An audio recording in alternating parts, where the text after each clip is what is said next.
My fiancée Jessica humiliated me in front of my entire family at my own father's engagement party. She thought it was some kind of power move. So that night, while she slept, I had my lawyer serve her a 30-day eviction notice from my condo. She tried to destroy my career after that, tried to stage some kind of rebound wedding just to prove she won. She failed, miserably. This whole mess ended a year later, with her showing up at my new place wearing a ridiculously cheap wedding dress, and me, I just calmly called 911. I'm Daniel, 32 years old, an architect. My job is about foundations, about making sure things are built to last. I thought my relationship with Jessica was the same, solid. We'd been together for 3 years. She lived with me in the condo I owned, a $700,000 place downtown. Jessica worked in social media management, 30 years old, very focused on image, on how things looked. The past 6 months, she kept sending me Pinterest boards, wedding rings, specifically a cushion-cut diamond. Very specific. I saved for 9 months, paid $15,000 for exactly that ring, the one she wanted. The night everything changed, it was my father's engagement party. Robert, my dad, he's 60, found someone new. I was happy for him. I was supposed to be the best man at their wedding. The party was at this upscale restaurant downtown. My best friend Michael was there too. He pulled me aside near the bar. He said, "You sure about tonight, man?" Proposing. I nodded. He hesitated. "Look, I don't know. Jess just seems off tonight. Keeps looking over at the photographers, like she's posing even when no one's shooting." I brushed it off. Told him, she's just excited. It's a big night. Looking back, Michael saw the cracks in the foundation before I did. I even told my dad my plan. Proposed during my toast. He clapped me on the back, said, "Perfect, son. Welcome her to the family. We were both wrong." It was time for the toasts. I stood up, raised my glass, started talking about my dad, about how glad I was he'd found happiness again. Then I turned to Jessica. She was beaming, or I thought she was, and I'm happy I said my voice steady because I have Jessica. The room went quiet, expectant. The professional photographers hired for the party aimed their lenses right at us. This was it. I reached into my jacket pocket, felt the small box. I went down on one knee. There was a collective gasp, a ripple of excitement through the guests. But Jessica's smile, it froze. It wasn't joy, it was sheer panic flashing in her eyes. Before I could even say the words, "Will you marry me?" she laughed. Not a happy laugh. It was sharp, loud, almost brittle. "Oh, Daniel," she said loud enough for the head table to hear clearly. "No, get up. Don't do this here." She emphasized the here, like the location was the problem. "I'm not ready," she continued, her voice rising slightly. "Tonight is about your father. You're kind of ruining it, you know." She actually blamed me for proposing with the ring she picked out at an event I thought would be meaningful. I just stared. The $15,000 ring felt heavy in my hand. My dad's face was blank, utterly stunned. Michael looked like he was about to flip the table. But me, I just nodded. Slowly, calmly, I stood up, slipped the ring back into my pocket, picked up my champagne glass from the table. "To Dad," I said, raising the glass. My voice didn't waver. Then I sat back down. The silence that followed was deafening. The car ride back to my condo was tense. Jessica was furious, screaming about how I'd embarrassed her, how I'd made her look bad in front of my family. On my father's big night, the irony wasn't lost on me. I just drove, didn't say a word, let her exhaust herself. What was there to say? She'd made her position clear. Now it was my turn to make mine. We got back to the condo, my condo. She threw her purse on the counter, said she needed a long, hot shower to de-stress from the ordeal I had put her through. Perfect. While the water was running, I went straight to my home office, found the file cabinet, pulled out the folder labeled Condo Legal, and there it was, the temporary occupant agreement, the one she insisted on signing when she moved in 3 years ago. Her exact words were, "I'm an independent woman, Daniel. I don't need my name tied to your mortgage." She thought it protected her freedom. Turns out it protected me. It explicitly stated she was an occupant, not a tenant, with full rights residing with my permission. Permission that could be revoked with 30 days notice. I took a picture of it with my phone, emailed it to my lawyer, subject urgent, notice to quit, body need a formal 30-day notice to quit drafted, and emailed back to me as soon as possible. Based on the attached agreement, she's currently in the shower. My lawyer, bless his efficient soul, replied in less than 10 minutes, attached PDF, Print it, sign it, date it, and serve it. Let me know when it's done. Quick, clean, legal. I waited until I heard her soft snoring from the bedroom. Then I moved, quietly, methodically. I grabbed my duffel bag from the closet, packed enough clothes for a month, my laptop, chargers, passport, toiletries. Then I went to my jacket, still draped over the chair from the party. I took out the ring box, opened it, looked at the $15,000 cushion-cut diamond one last time, took the ring out and put it securely in my wallet. The box itself, probably worth $300, felt suddenly cheap, empty, pathetic, really, just like the promise it was supposed to represent. I went to the kitchen, placed the empty, worthless box squarely in the middle of the granite countertop, right where she'd see it first thing in the morning. Next to it, I placed the printed, signed, and dated notice to quit, formal, official, undeniable. And on top of the legal notice, I stuck a bright yellow sticky note. I wrote just 6 words on it, mirroring her own rejection. You were right. I wasn't ready either. The $15,000 ring was gone. Only the empty box and the legal eviction remained, poetic justice architect style. I walked through the condo one last time, grabbed my keys, walked out the door without looking back. It was 1 a.m.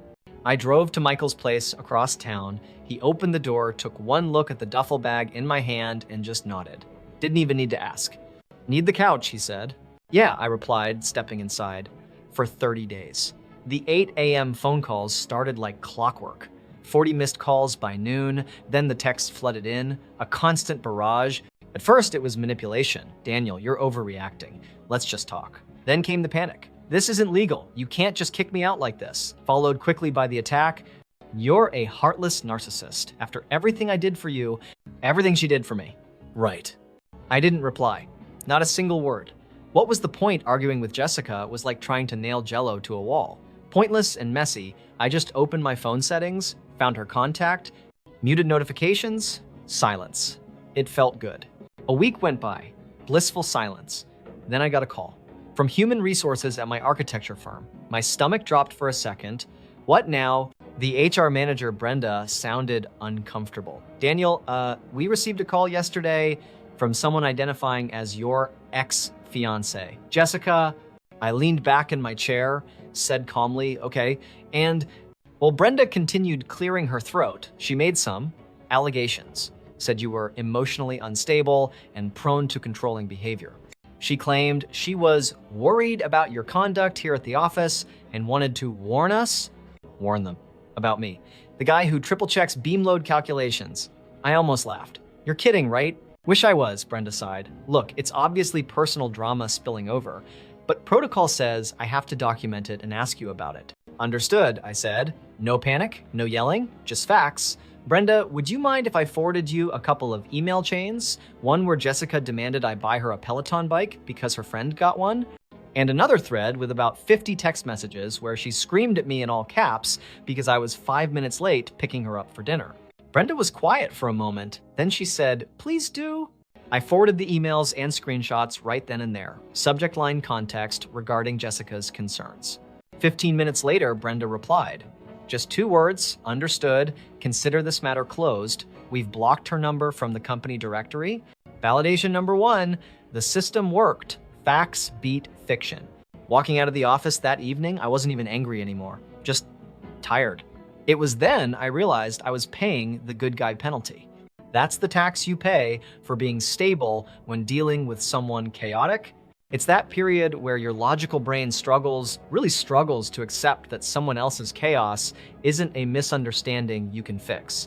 You keep looking for the logic flaw, the communication breakdown. You try to find the reasonable explanation for unreasonable behavior, but there isn't one. The red flags weren't warnings about the storm, they were the storm. Her accusations, her drama, her need to control the narrative, that wasn't a reaction to the breakup. That was Jessica. The moment I finally accepted that truly accepted it deep down, the game changed. It wasn't about winning an argument anymore. It was about exiting the game entirely. Okay, this is where it gets really interesting. Jessica's smear campaign at my work failed. My friends weren't buying her story. So what does she do next? She doubles down on the performance. Her Instagram exploded. Suddenly, it was all about her healing journey. Post after post, soft filters, long captions about self-love, moving on, and then the grand reveal she'd found her soulmate.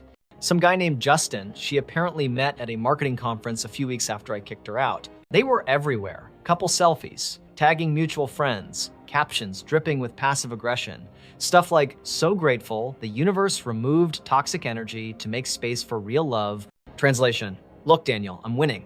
I'm happier without you. Except, she didn't look happy. Her smile was too wide, her eyes looked kind of vacant. The whole thing screamed desperation. Then just 6 weeks after I served her the eviction notice. 6 weeks. They announced their engagement, complete with a flashy ring video. Michael texted me the link, said, dude, you gotta see this. It's embarrassing. He wasn't wrong. It wasn't just fast. It felt staged. Like a desperate attempt to rewrite the narrative where she wasn't the one rejected, but the one who moved on first and better. I just laughed. It was pathetic. But then the universe, or maybe just Justin, decided to write a better ending. A week later, I'm working late, get a direct message on Instagram from Justin, the new fiance. My first thought, this can't be good. His message read, hey man, weird question. Is your ex Jessica, the social media manager? Because if so, we need to talk. My fingers hesitated over the keyboard. Part of me wanted to just block him, ignore it, stay out of her inevitable train wreck. But another part, the architect part that likes knowing all the structural weak points, typed back, yeah, that's her. What's up? His reply came instantly. Dude, she will not stop talking about you. Non-stop. How she won. How you're obsessed with her. How you ruined her life, but now she's leveling up. It's weird, man. Feels like I'm dating her, but the relationship is really about you. I felt a cold kind of clarity. Told him, sounds about right. She's all yours, buddy. Good luck. Then Justin dropped the bomb. She's throwing this huge, over-the-top engagement party tonight, flying people in. Apparently she wants to make a statement. I just found her burner phone. Text to her friends saying stuff like, I bet Daniel is dying inside seeing how happy I am. She's using me, man. Just using me to get back at you. I'm done. I'm ending it. Tonight, at the party, my response was simple. Do what you have to do. Just be smart about it. I didn't tell him what to do. I didn't need to. Jessica had already laid the groundwork for her own demolition. The next morning, Michael sent me another link, no commentary needed. The video was already going viral, titled Engagement Party Disaster, Groom Exposes Fiancé. It was shaky cell phone footage. Justin standing on a small stage at their engagement party, microphone in hand. He starts thanking everyone for coming, standard stuff. Then he pauses. His smile fades. He says, but I have to be honest. This whole engagement, it's a lie. You could hear gasps from the crowd. Jessica standing beside him in a white dress freezes. Justin continues, his voice clear. She's not in love with me, she's in love with revenge. Against her ex. Daniel. He looked right at the camera someone was holding. She thinks, I don't know. Then he pulls out his own phone, plugs it into the speaker system, and plays a voicemail. It's Jessica's voice. Slurring slightly, clearly drunk, talking to a friend, saying this Justin guy is okay, I guess. Rich anyway. But honestly, it's mostly just to show Daniel what he lost. Make him suffer. The audio cuts off. Jessica tries to grab the microphone, screaming something incoherent. Justin just steps back. She doesn't love me, he says calmly into the mic. She loves the story, the one where she dumps me later and looks like the victim again. Well, the story ends here. She's all yours, folks. And then the ultimate move. He didn't just drop the microphone, he tossed it gently towards Jessica, who fumbled, and dropped it with a loud thud. Then he turned and walked off the stage, through the stunned crowd, out the door, gone. The video ended with Jessica sobbing, surrounded by people awkwardly backing away. Checkmate, delivered by proxy. You know, back in the day, a humiliation like that might have just become a whispered rumor, but we live in the era of the court of public opinion now. Every smartphone is a potential camera crew. Every social media account is a potential witness stand. Jessica, the social media manager, tried to weaponize that court against me, tried to paint herself as the victim, me as the villain. She forgot the number one rule, though. The court of public opinion loves receipts. It loves evidence. And Justin, he brought the receipts, he presented the evidence, case closed. A year went by, just like that. After the engagement party video blew up, Jessica disappeared from social media, deleted everything. Good. I sold the condo, didn't want to live in a place haunted by bad memories, you know. Started fresh, new apartment across town, focused on my work, reconnected with old friends. Life got quiet, peaceful. Then I met Sarah. She's a structural engineer, 31, smart, logical, low drama. We clicked instantly. She understood foundations both literally and metaphorically. We'd been dating for about 6 months. It felt steady, real, easy. None of the constant emotional tightrope walking I'd gotten used to with Jessica. It was a Saturday afternoon. We were in my kitchen, making pasta from scratch, laughing, music playing softly, just normal, happy. Then there was a knock on the door. Sharp, impatient, 3 quick raps. Sarah called out, expecting someone. Nope, I said, wiping flour off my hands. Walked to the door, looked through the peephole, froze, my blood ran cold. It was Jessica, standing there, on my doorstep, a year after everything, wearing a white wedding dress. But it wasn't right. It looked cheap, like something off Shein or a costume rack. Ill-fitting lace, maybe some glitter peeling off the bodice. Her makeup was smeared like she'd been crying, or maybe sweating, and she was holding a bouquet of wilted flowers. Half brown, half dead. She was smiling, a wide, vacant, terrifying smile. Her eyes looked glassy, unfocused. My brain couldn't process it. How did she even find me? I'd moved. Kept a low profile. I opened the door slowly, just a crack. Didn't say anything. She whispered, her voice breathy, almost reverent. Daniel. She stepped closer, clutched the dead flowers tighter. I'm ready now, she whispered. I forgive you. I do. I do, like we were at an altar. My mind raced. This wasn't happening. Jessica, I started trying to keep my voice even. What are you doing here? You need to leave. Her smile faltered for a second, replaced by confusion. Then it snapped back wider than before. Don't be silly, Daniel. It's our wedding day. I planned everything. Just then, Sarah came up behind me from the kitchen holding a glass of wine. Daniel, who is it? She asked, curious. Jessica's eyes snapped towards Sarah. The glassy smile vanished instantly, replaced by pure raw rage. Her face contorted.